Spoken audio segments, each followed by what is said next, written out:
Hello everybody, Ranger Mark Mello with the Blackstone River Valley National Historical Park, welcoming you to our 15th Ranger Chat.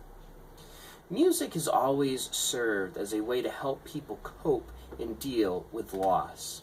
And I think that this story about perhaps one of the most powerful and famous songs that came out of the American Civil War is a great reminder of the power of music in helping us to deal with those times of tragedy.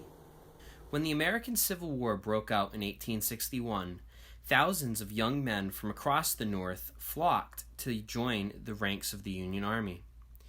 In Worcester, Massachusetts, recruits from the varying communities joined the 15th Massachusetts Regiment of Infantry Volunteers. Among these young men from Worcester was John William Grout. Willie, as he was known, had just turned 18 years old and was commissioned as a lieutenant in the new regiment. Despite his age, Willie proved to be a great leader. The regiment was sent south, and after a brief stint in Washington, D.C., was assigned to Poolesville, Maryland, where they would guard a ferry crossing along the Potomac River. On October 21, 1861, Union pickets were sent across the river into Virginia under faulty intelligence. Not expecting to find Confederates in any large numbers, the Union troops were completely surprised. The Union forces were routed while suffering heavy casualties. With only 2 boats to ferry soldiers across the river, many jumped into the river, attempting to brave the currents and swim across to the other side.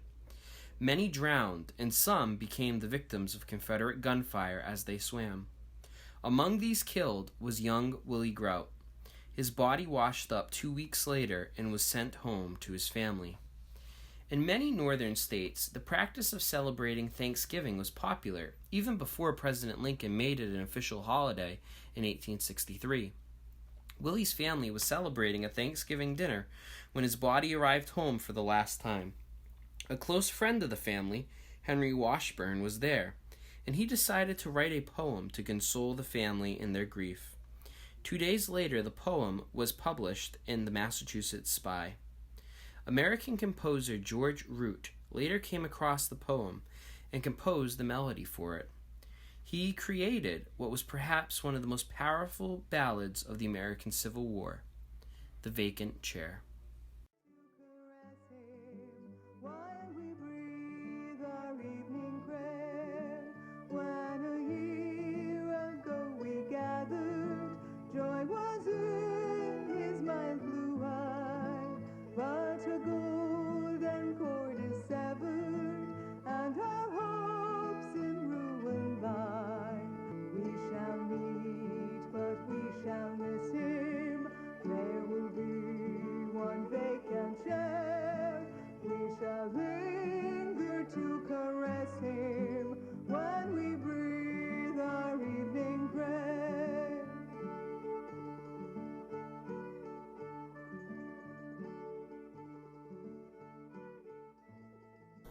A great story and a powerful reminder of the importance of music sometimes in dealing in those difficult situations.